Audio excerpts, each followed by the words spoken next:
Everyone, ఈరోజు మనం Telangana style పచ్చి పులుసు అనేది ఎలా చేసుకోవాలో చూద్దామండి. ముందుగా ఒక నిమ్మకాయ సైజ్, పెద్ద నిమ్మకాయ సైజ్ అంతా చింతపండు అనేది నానబెట్టి పెట్టుకుందాం.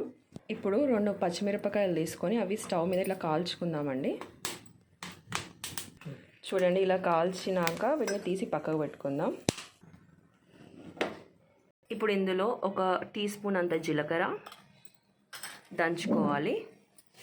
ఈ దంచుకున్న జీలకర్ర దాంట్లో ఇప్పుడు మనం ఒక చిన్న ఎల్లిగడ్డ, అందులో కొన్ని మనం పోపుకు తీసి పెట్టుకుందామండి, కొన్ని ఇందులో వేసుకోవాలి. ఇందులో ఇప్పుడు మనం కాల్చిన పచ్చిమిరపకాయ అనేది వేసుకుందాం. ఇలా దంచిన దాన్ని మనం ఈ బౌల్లోకి వేసుకుందామండి.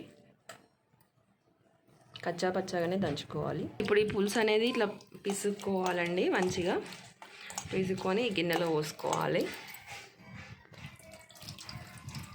ఇలా పిసుక్కొని వాటర్ అనేది పోసుకోవాలి. ఇందులో మనం ఒక 2 చిన్న ఉల్లిగడ్డలు ఇలా చిన్నగా కట్ చేసుకొని ఈ పులుసులో వేసుకుందాం. వాటిని కూడా ఇలా పిసుకాలండి.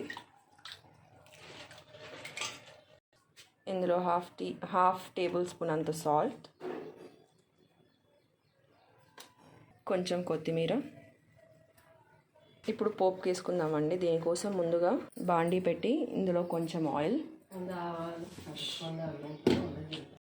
ఇందులో ఒక హాఫ్ గంటె ఆయిల్, హాఫ్ టీ స్పూన్ జీలకర్ర, ఇందులో ఎండుమిర్చి కూడా వేసుకోవచ్చు అండి. ఒక ఎల్లిగడ్డ దంచుకున్నది,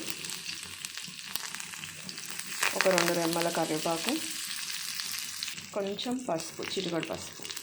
ఇది ఇందులో కలుపుకోవాలి.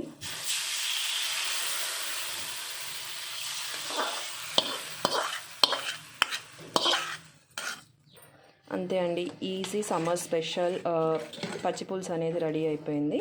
ఇది తెలంగాణ స్టైల్. ఒకవేళ మీకు ఈ వీడియో నచ్చితే కనుక like, share and subscribe to my channel. Thank you for watching.